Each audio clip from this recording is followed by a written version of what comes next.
Original ಅಲ್ಲ, ಈ ಕಡೆ ಇರೋ ದೀಪಕ್ ಒರಿಜಿನಲ್ ಅಲ್ಲ. ವಾವ್ ಮೇಡಮ್ ಪ್ಲೀಸ್ ನೀವು ನಗ್ಬೇಡಿ ಮೇಡಮ್. ದೀಪಕ್ ಅಂತ ಹೆಸರು ಕೇಳಿದ ತಕ್ಷಣ ನನಗೆ ಹೃದಯ ಒಡೆದೋಗ್ಬಿಟ್ಟಿತ್ತು. ಆದರೆ ಸದ್ಯ ಆ ದೀಪಕ್ಕು ಅಂಜಲಿ ಚೈಲ್ಡ್ಹುಡ್ ಫ್ರೆಂಡ್ ಅಂತೆ. ಅಲ್ಲ ಮೇಡಮ್, ಈ ಅಂಜಲಿಗೆ ಬೇರೆ ಕೆಲಸ ಇಲ್ವಾ? ಅಲ್ಲ, ಚೈಲ್ಡ್ಹುಡ್ ಫ್ರೆಂಡ್ ಹೆಸರು ದೀಪಕ್ಕು, ಮದುವೆ ಆಗಿರೋ ಗಂಡನ ಹೆಸರು ದೀಪಕ್ಕು. ದೀಪಕ್ ಅಂತ ಇರೋ ಹೆಸರು ಅವ್ರನ್ನೇ ಮದುವೆ ಆಗ್ತಾರೆ ಮೇಡಮ್ ಯಾರಾದ್ರೂ.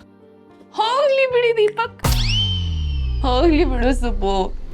ನಾವು ಸಮಸ್ಯೆ ಅಂತ ಅನ್ಕೊಂಡಿದ್ ತಮಾಷೆ ಆಯ್ತಲ್ಲ. ಅಯ್ಯೋ ಸುಬ್ಬು, ನಾ ಹತ್ರ ಒಂದು ವಿಷಯ ಹೇಳ್ಬೇಕಿತ್ತು. ಏನು? ವಿಜಯಾಂಬಿಕಾಗೂ ರಾಜೇಶ್ವರಿಗೂ ಲಿಂಕ್ ಇದೆ. ಅವರಿಬ್ರು ಕ್ಲೋಸ್ ಫ್ರೆಂಡ್ಸು. ನನಗೆ ಯಾಕೋ ವಿಜಯಾಂಬಿಕಾಗಿರೋ ಅಷ್ಟು ಕೆಟ್ಟ ಬುದ್ಧಿನೇ ಈ ರಾಜೇಶ್ವರಿಗೂ ಇರ್ಬೋದೇನೋ ಅಂತ ಅನ್ನಿಸ್ತಾ ಇದೆ. ಅದಕ್ಕೆ ಈ ಮನೇಲಿ ನಡೆದಿರೋ ಘಟನೆಗಳೇ ಸಾಕ್ಷಿ. ಅಂದರೆ ನೀನೇ ಯೋಚನೆ ಮಾಡೋ ಸುಪ್ಪು. ಈ ಮನೆ ಯಜಮಾನ್ರಿಗಿರೋದು ಒಬ್ಳೆ ಮಗಳು. ಅವಳು ಕೂಡ ಒಬ್ರನ್ನ ಪ್ರೀತಿ ಮಾಡಿ ಈ ಮನೆಯಿಂದ ಆಚೆ ಹೋಗ್ಬಿಟ್ಟಿದ್ಲು. ಈಗ ಅವಳು ವಾಪಸ್ ಬಂದಿದ್ದಾಳೆ. ಆದ್ರೆ ಅವಳಿಗೆ ಆಕ್ಸಿಡೆಂಟ್ ಆಗಿ ಈ ಪರಿಸ್ಥಿತಿಯಲ್ಲಿದ್ದಾಳೆ. ಇನ್ನು ಉಳಿದಿರೋದು ಮಗು. ಆ ಮಗು ಏನಾದ್ರೂ ಈ ಮನೆಗೆ ವಾಪಸ್ ಬಂದ್ರೆ ಈ ಇಡೀ ಆಸ್ತಿ ಆ ಮಗುಗೆ ಸೇರ್ಬೇಕಲ್ಲ. ಆ ಕಾರಣಕ್ಕೆ ಈ ರಾಜೇಶ್ವರಿ ಮಗು ಮೇಲೆ ಅಟ್ಯಾಕ್ ಮಾಡಕ್ ಟ್ರೈ ಮಾಡಿರ್ಬೋದಲ್ವಾ? ಇರ್ಬೋದು ಮೇಡಮ್. ಅದಕ್ಕೆ ಆ ಮಗು ತಪ್ಪಿಸ್ಕೊಂಡಿರ್ಬೋದು. ಪುಣ್ಯ ಆ ಮಗು ನಮ್ಮ ಹತ್ರ ಸಿಕ್ತು. ಆದರೂ ಆ ಮಗು ನಮ್ಮನೇಲಿರುವಾಗ ನಮ್ಮನೆ ಮೇಲೆ ಅಟ್ಯಾಕ್ ಆಯ್ತಲ್ಲ. ಹಾಗಾದ್ರೆ ಮಗು ನಮ್ಮನೇಲಿದೆ ಅಂತ ಇನ್ಫಾರ್ಮೇಶನ್ ಯಾರಾದ್ರೂ ರಾಜೇಶ್ವರಿಗೆ ಕೊಟ್ಟಿರ್ಬೋದು. ಮೇಡಮ್, ಈ ರೌಡಿಗಳ ಕಾಂಟ್ಯಾಕ್ಟ್ಸು ಇಂಥ ಕೆಲಸಗಳೆಲ್ಲ ಮಾಡೋದು ವಿಜಯಾಂಬಿಕಾ ಅಲ್ವಾ? ಆದರೂ ವಿಜಯಾಂಬಿಕಂಗೆ ನಮ್ಮನೇಲಿ ನನ್ನ ಜೊತೆನೇ ಇತ್ತು ಆ ಮಗು ಅಂತ ಗೊತ್ತಿರೋಕ್ಕೆ ಸಾಧ್ಯನೇ ಇಲ್ಲ ಮೇಡಮ್. ಗೊತ್ತಿದ್ರೆ ಇವತ್ತಿಲ್ಲಿ ಅವಳಿಗೆ ನನ್ನ ಮೇಲೆ ಅನುಮಾನ ಬರ್ತಾಯಿತ್ತು. ಹೌದು ಸುಬು, ಅವಳು ಇಲ್ಲಿ ಬಂದು ನಿನ್ನ ನೋಡಿದ್ರು ನೀನು ಯಾರೋ ಅಂತ ಅನ್ಕೊಂಡು ವಾಪಸ್ ಹೋಗಿದ್ದಾಳೆ ಅಂದರೆ ನಾವು ಸದ್ಯಕ್ಕೆ ಸೇಫ್ ಆಗಿದ್ದೀವಿ. ಈ ಮನೇಲಿರೋದು ವೀರೇಂದ್ರ ಸರ್ ದೇಸಾಯಿ ಮಗಳು ಮತ್ತು ಅಳಿಯ ಅಂತ ಈ ರಾಜೇಶ್ವರಿಗೆ ಇನ್ನೂ ಗೊತ್ತಿಲ್ಲ. ಅವಳಿಗೆ ಗೊತ್ತಾಗಕ್ಕೆ ಮುಂಚೆನೇ ನಾವು ಆ್ಯಕ್ಟಿವ್ ಆಗಬೇಕು. ಆ್ಯಕ್ಟಿವಾ? ಹೌದು ಸುಬ್ಬು. ಈ ರಾಜೇಶ್ವರಿ ಮತ್ತೆ ವಿಜಯಾಂಬಿಕಾ ಮಧ್ಯೆ ಯಾವ ಸಂಬಂಧ ಇದೆ, ಅವರಿಬ್ರು ಏನೇನು ಮಾತಾಡ್ಕೋತಾ ಇದ್ದಾರೆ? ವಿಜಯಾಂಬಿಕಾ ನಮ್ಮ ಆಸ್ತಿನ ಹೊಡೆದಂಗೆ ರಾಜೇಶ್ವರಿ ಈ ಮನೆ ಆಸ್ತಿನ ಹೊಡೆಯೋದಕ್ಕೆ ಪ್ಲಾನ್ ಮಾಡ್ತಿರ್ಬೋದಲ್ವಾ? ಇದನ್ನೆಲ್ಲ ನಾವು ತಿಳ್ಕೊಬೇಕು. ಇದೆಲ್ಲ ತಿಳ್ಕೊಬೇಕು ಅಂದರೆ ನಾವು ನಿಜವಾದ ದೀಪಕ್ ಯಾರು ಅಂತ ಕಂಡುಹಿಡಬೇಕು, ಅವನ್ನ ಹುಡುಕ್ಬೇಕು. ಅವನು ಯಾರು ಅಂತ ಗೊತ್ತಾಗ್ಬೇಕಂದ್ರೆ ಈ ಅಂಜಲಿ ಸರಿ ಹೋಗ್ಬೇಕು. ಅವಳಿಂದನೇ ಇದೆಲ್ಲ ಸಾಧ್ಯ. ಅಂಜಲಿ ಹುಷಾರಾಗದ ಮೇಡಮ್? ಅಂಜಲಿ ಹುಷಾರಾಗಿ ನಾವು ದೀಪಕ್ನ ಇಲ್ಲಿ ಕರ್ಕೊಂಡು ಬಂದು ಆ ಮಗುನ ಅವ್ರ ಹತ್ರ ಸೇರಿಸಿ ಈ ಮನೆ ಸಮಸ್ಯೆಗಳನ್ನೆಲ್ಲ ಪರಿಹಾರ ಮಾಡಿ ನಾವು ನಮ್ಮ ಮನೆಗೆ ಹೋಗೋಷ್ಟೊತ್ತಿಗೆ ನಮಗೆ ವಯಸ್ಸಾಗೋಗಿರುತ್ತೆ ಮೇಡಮ್. ನಿನಗೆ ಈಗ ಯಾಕೆ ಆ ಚಿಂತೆ? ಇನ್ನೇನು ಮೇಡಮ್, ಇಲ್ಲಿರೋ ಈ ಮಗುನ ಅವ್ರ ತಂದೆ ತಾಯಿ ಹತ್ರ ಸೇರಿಸೋ ವಿಷಯದಲ್ಲಿ ನಮಗೊಂದು ಮಗು ಆಗ್ಬೇಕನ್ನೋದೇ ಮರ್ತೋಗ್ಬಿಟ್ಟಿದ್ದೀವಲ್ಲ ಮೇಡಮ್. ಈಗ ಅದೆಲ್ಲ ಮಾತಾಡೋ ಟೈಮಾ? ಅಲ್ಲ, ಈಗಿಲ್ಲ ಅಂದರೆ ಇನ್ನು ಯಾವಾಗ ಮಾತಾಡೋದು ಮೇಡಮ್ ಇದ್ರ ಬಗ್ಗೆ?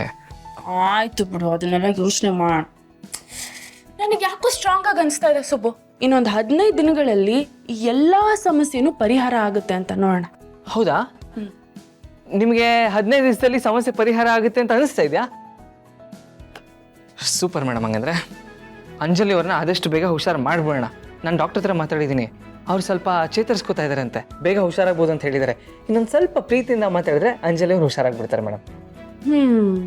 ಸರಿ ಆಯ್ತು, ಹಾಗೆ ಮಾಡಿ.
Good night. ಅಂಜಲಿ ಅವರೇ, ನೀವು ಮಾತಾಡ್ತಾ ಇದ್ದೀರಾ? ಸೂಪರ್ ಅಂಜಲಿ ಅವರೇ, ನೀವು ಹುಷಾರಾಗ್ಬಿಟ್ರಿ ನೀವು.